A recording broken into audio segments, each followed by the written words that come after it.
So if we talk about the landscape, and if I would take cybercrime not as an industry but as a country, let's quantify it that way. Yeah. After US and China, it would be the third largest economy. So the numbers as per FY 2022 were $6.5 trillion, My God. and it's rising at about 12 to 18% PA. And so at least if you compound it in the next 5 years, it may even cross China's, you know, economy status as well. So this is the impact, which is not only there domestically, locally, but globally. So, hi Deepika, welcome to our podcast. We are super excited to have you here and super excited to see the amazing, I hope the great revelations that we are going to do today in the podcast for all our audiences. So, welcome. Thank you so much, Vansh. Great. So before we really dive into our conversation, I would like to know more about, your journey, how it shaped to a point where you decided that you want to get into the space of cybersecurity. All right. So, uh, actually, there's no one single answer or one single track to it. Uh, Looking back is when I could, join the dots. Whilst moving forward is something I could never realize that it would lead to this here today.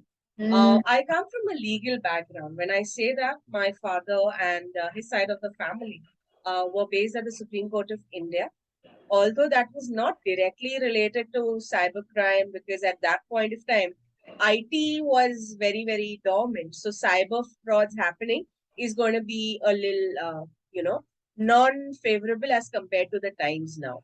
However, this started in 2007 when credit cards were getting popular in India. And one of the few people affected by credit card fraud was my father himself.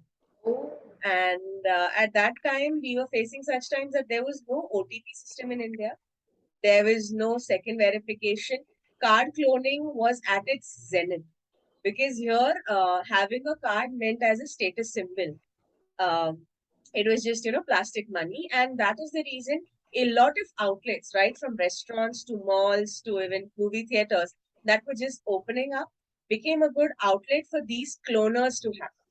yeah. And this kind of a fraud happened with him where his credit card was cloned. And we not only found out who cloned it, but developed the entire network. And his group of lawyers fought against the bank. One of the banks unfortunately shut down also because of that. So that was a huge, block. And I would actually show off to my friends that my father got OTP to India, although that was just an exaggeration. But these were the efforts at that point of time that a lot of people put so that, today at least we had the second authentication verification channel. The next milestone that I would say was my field of computer engineering, where I was more focused on the hows and whys and the nitty gritties than just broiling or sping up whatever syntax or coding was taught to us. Yeah. The third milestone I could say was just after, even before graduation, rather, I founded my first company that was into instant apps. So what does instant app mean? That is, right now we are not facing so much of storage problem, but take us back 5 to 7 years, everyone was guided by two numbers, 32 GB and 64 GB in our phones. Yeah. Yeah. And we had a habit of, a Sophie's choice between which apps we wanted to choose and which not. True. So that was when instant apps were the big deal. But not only helped on storage saving part, but also helped us understand as to how can various components of apps be designed, various formulae work, how are apps storing our databases, etc., etc. So this is, I could say, before my professional career in cyber began.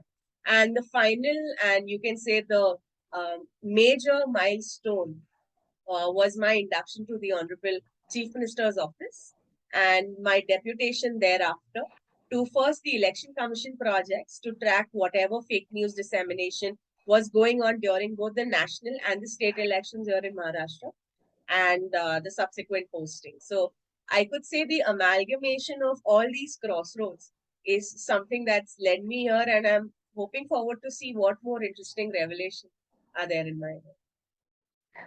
I think you had a unique journey in itself. Thank So kind of to then start, discussing on cybersecurity. So I believe there's a lot of buzz, around cybersecurity. Being a rather computer science graduate myself, I've seen a lot of my peers really, aspiring to go into this field, getting into cybersecurity because it is supposed, and I believe also that it is one of the fields which is going to be really diverse in the coming future. But also at the same time, I believe that it means that we are betting on cyber crimes to increase in a way, right? And so with that, what is your what is your opinion on this? That, as this space increases, we all believe that cyber crimes are going to increase. So how do you feel about it being, I think pretty much in the center of this? So if we talk about the landscape, and if I would take cybercrime not as an industry but as a country, let's quantify it that way.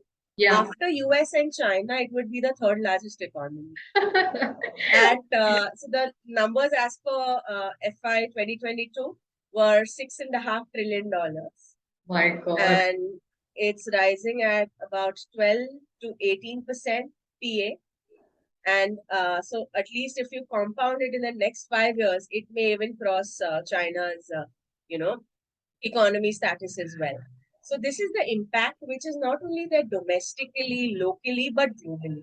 Yeah. And right now, as we are moving digital, so usually, if you would, tell elders to be cyber safe, they would say we are not going to use tech tools, so I will not need security.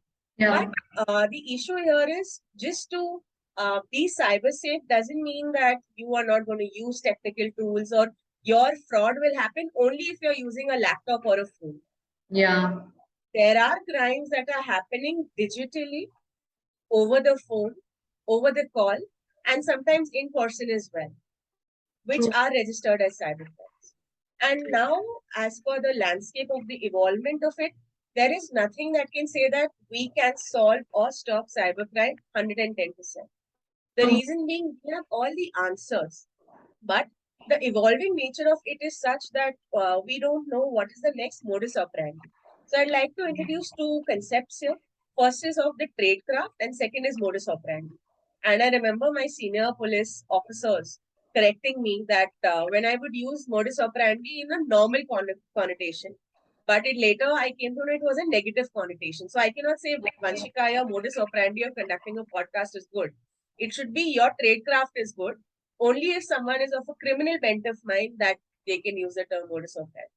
Mm, So the MO, as we've already seen on Netflix series and others as well, the MO is evolving so rapidly, so diversely, and we ourselves sometimes are surprised as to what loopholes are exploited. correct. Sometimes loopholes are not there; they are virtually created and then exploited as well. So Mm, I feel that if the cyber perpetrators are two steps ahead of us, we should at least focus on something known as predictive cyber security. makes sense. That the crime should not have happened for us to prepare for it, but at least think of the possibilities that what can go wrong and True. hence be prepared for the same. Yeah, makes sense. Makes sense.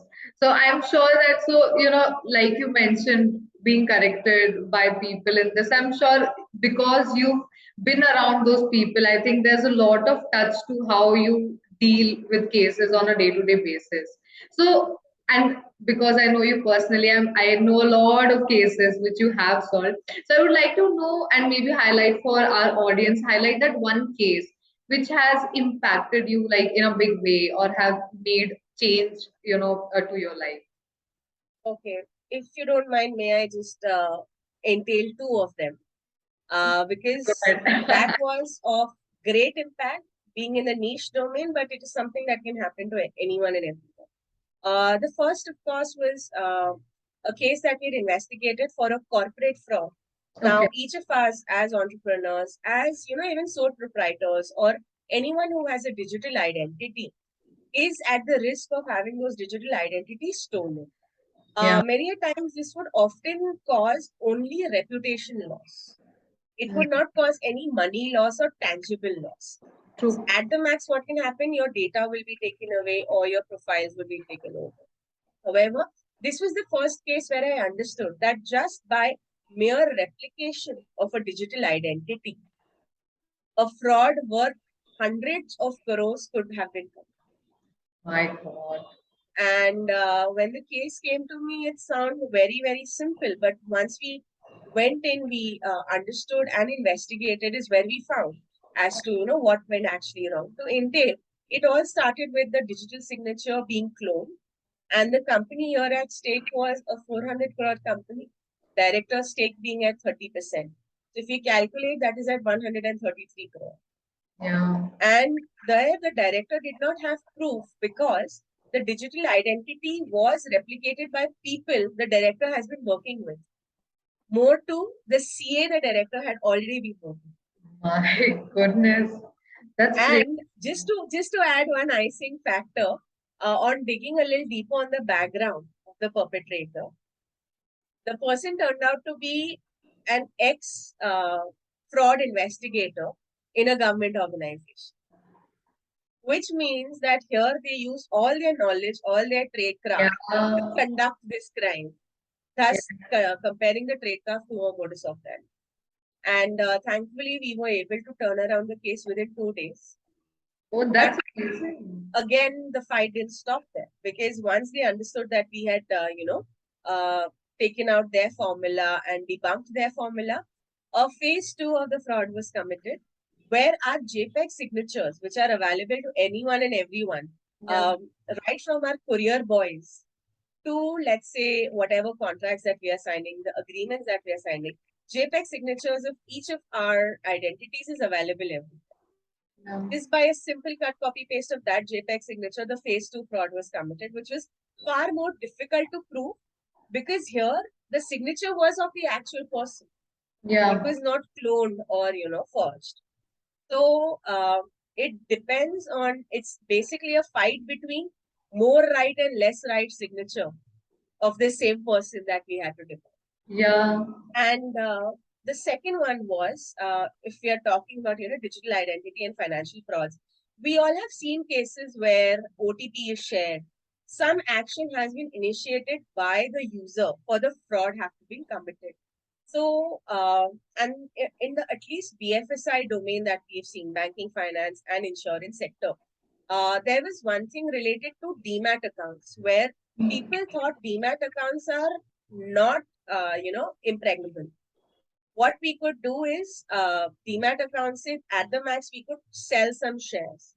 But Yeah. to our surprise, what we found out in a series of demat accounts, without the customer's knowledge, the perpetrator logged in there, resetted the OTP, sold holdings worth 1.5 crore and above per account.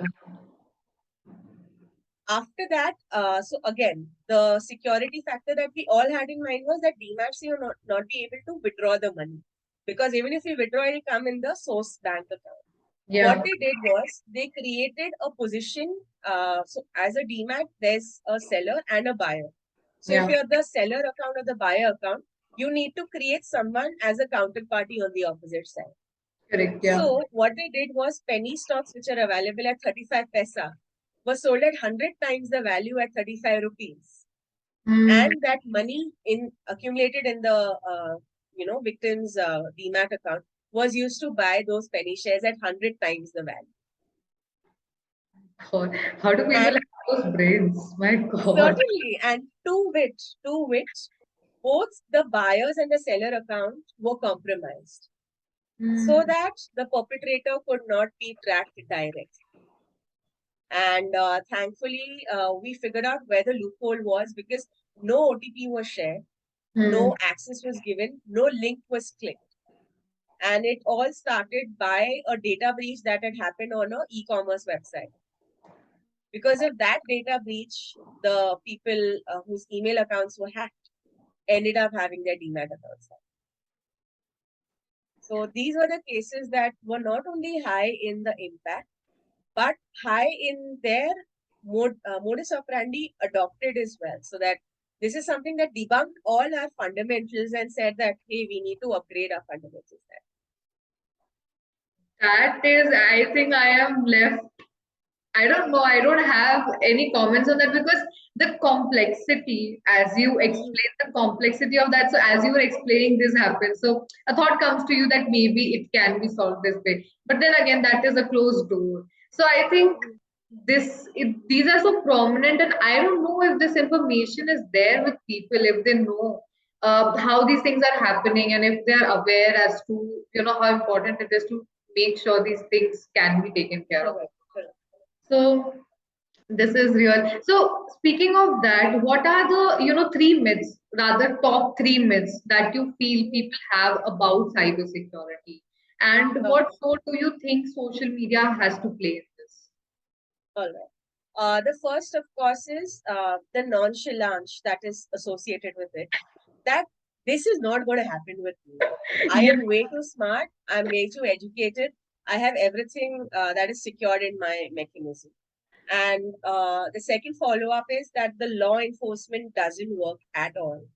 So even if a crime is registered, because they don't know what's happening at the background, they think, no work is happening because no actionable results are there. And the third one would be people are becoming or choosing more convenience over security. makes sense. There was this couplet by Lord F. Tennyson that yours is not to question why, but to do and die. Yeah, So here people have stopped questioning the whys. That why should I be sharing my data? Why should I be clicking on this link? Instead, they think, why should I be the one, to stick out my hand or stick out my neck? Rather, just follow what everybody is asking you to follow. yeah, Uh, for yeah, example, the most recent one. So I'm sure we all have gone on vacations in India. And the first document, as soon as we check in hotels, is the Aadhaar. yeah, But yeah. has anyone asked? I remember sharing that joke with you. That has anyone asked them that do you have the authority to collect Aadhaar or will any other ID do? And can't they have, verified our identity through the UIDAI portal? And to be Yeah. very honest, hotels and restaurants are also not aware about that. True, true. Yeah, Yeah. So the point one, which I mentioned about that people saying that this crime is not going to happen to me. yeah, Reason being, everyone says right from the celebs to RBI and other regulators that don't share your OTP, don't do this, don't do that. But yeah, at that moment, when a person is under the gun or under the aspects of two very, very major drivers of cybercrime, one is fear and one is greed. So I kind of call it the square of cybercrime, wherein cyber is a game of fear or greed yeah, used to take either your data or your money. So each cybercrime, if you see, will revolve around these four vertices. yeah, And these are equally important. That's why I mentioned this is a square that, it's equidistant and equal effort has to be put on the same. And regarding the law enforcement part, I have seen the efforts that officers in their line of duty have put in. But the reason is that in a normal crime, a person commits a crime, runs away. At yeah. least there is a tangible location that a person or a place can be attributed to. Hmm. However, here, if the crime occurs, let's say in Mumbai, not necessarily the perpetrator will be in Mumbai. They Yeah, can be anywhere in the world, and you never know, even outside the world, in future. So the process of attribution becomes really difficult. And at that point of time, because there are various chains, like if an email fraud occurs, there will be a payment gateway involved, there'll be a email provider involved, there'll be a browser provider involved, there will be the local ISP involved. So to investigate one crime, 5 or 6 people have to cooperate. yeah, And yeah. unfortunately, the balance or the load of all these five entities comes into one, investigation officer. True. And we already know the ratio of the officers versus the population that we have. Yeah, So that is something that I have seen and have used respect for our law enforcement and military that are investigating these crimes time and again, going out of their way and investigating them. But the reason is that people still think that no work is happening because actionable outputs are not. True. I really believe that people don't really appreciate what, let's say, the law and enforcement is doing, because maybe it is not highlighted, maybe it is not out there for the world to know. Which, on another note, I would like it to be there, because they should at least understand as to what efforts are going on from their end. So these are really, I mean, I guilty as charged, you know. Great. So it was, so coming on to the, most important, I think, question. So I think, more than 90% of the people, they, like we were discussing, they're not aware as to what is happening. And Mhm. they are, that is why, maybe taken advantage of. I've known you, and that is why I know a couple of cases which have happened, mostly with rather elderly people. They've been conned, they've been made, to do give their OTPs. And so how do you think that this can be avoided, and do you think there's a lack of awareness or know-how, and what would be your suggestion for everyone rather to tackle this? All right. So I'll just take a small cue of a very successful campaign that we as a nation had run and won against. That was the polio campaign. And with all the efforts that India became polio free, it had a small tagline, very small one, "Do boon zindagi ke." But the effect that it had on, everyone getting their polio shots on time, people being receptive, and people of various strata of the society being receptive towards it. Yeah. However, here the issue is that nobody went on to explaining the pros and cons of what the disease can do for you, or what will happen if the vaccination is not taken on time. People just meant that if you don't do this, this is going to happen. As Yeah. simple as that. Yeah. With cyber crimes, at least I feel that with the entire gamut of so many humongous pointers coming our way, we find there are 10 different types of frauds. Everyone is trying their best to Yeah. educate. We are also trying the same, but the messaging part is something that should be catering to everyone who comes from different strata of society, different age groups, different levels of understanding. Because here it's not as simple as I shared my OTP and the crime will happen. Many a times we've seen that the OTP is not shared and still the crime happens.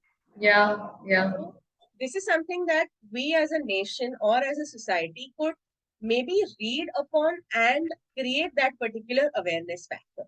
Like I remember during COVID, kudos to all of us. We have all been sharing all the possible ingredients, that we received on the WhatsApp University just to save each other. If that kind of involvement and awareness can come with these small aspects of cybercrime, and just rote learning that don't share your OTP, don't give your sensitive details, don't do this, don't do that, is not enough.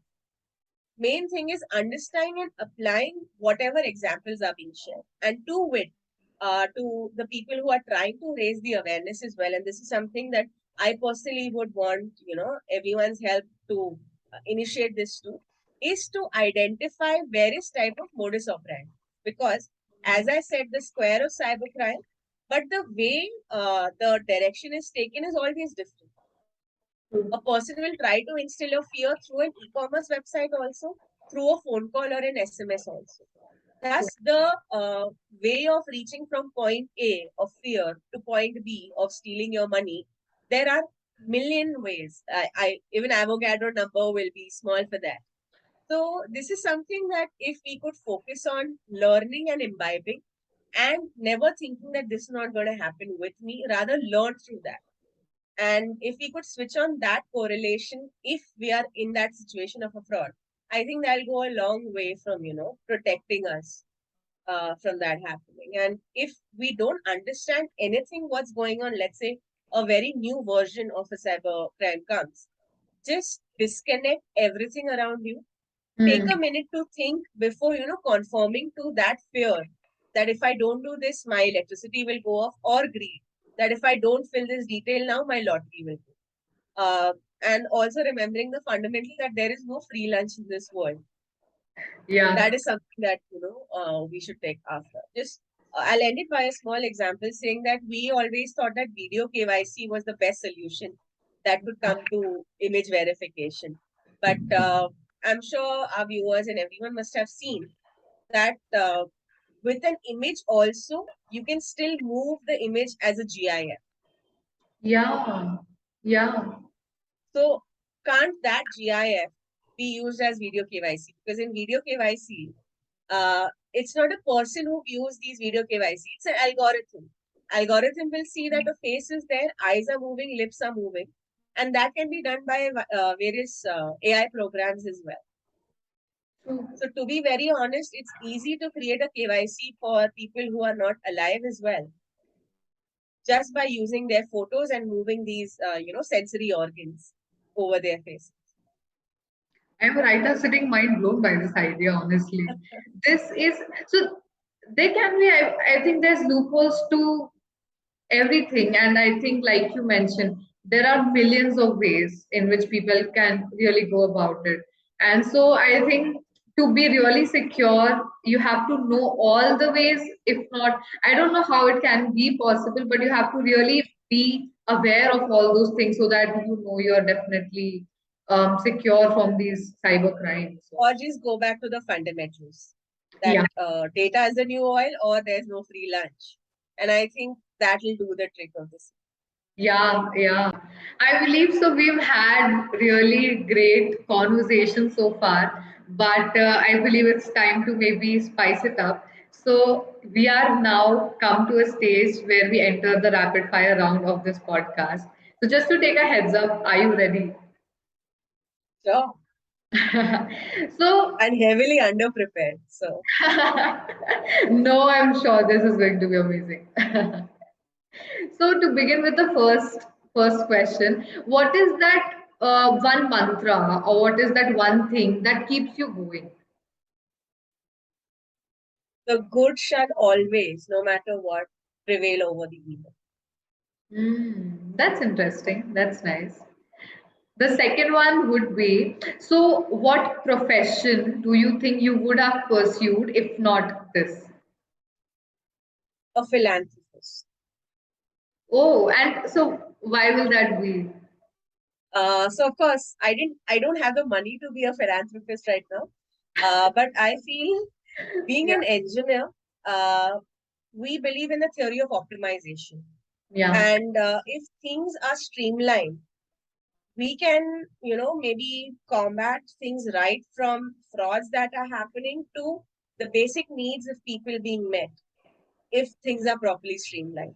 The issue is in all the complexities and the convolution that we as a nation face.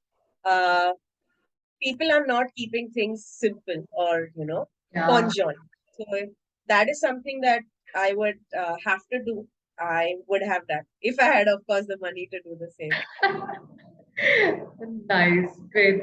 And so the last one would be, so out of work, what is that one thing that you can never get bored of? uh, Curating content over OTT apps, which has a very intelligence streak or crime thriller streak going on along with it. And the second, of course, would be curating Urdu and Hindi literature, anecdotes. Oh, that's beautiful. So do you like have you written anecdotes which are in Urdu? I'm not that proficient, but I've tried my hand at Hindi. Uh, in the TV interviews that I've given, I'm trying to improve my Hindi. Put in random couplets, which when I see people doing it on the fly, I really respect them. So that's something that I endure to reach that domain. But I love curating, reading, and encompassing all these sources into one of my own repository and make contextual use of the same. Wow, I think in the next podcast I will have one segment where you will have to like really bring out the literature that you wrote and maybe share it with. I'll have to bring my mentors, the people in my life who are responsible for me getting into this. So this is something that, I think they'll be better off, and I'll be just like you as a very stone blown spectator for the same. That's great. That's great. And so that was the very short rapid fire. And before we end this podcast and before we conclude it, there's one important question that I would like to throw at you.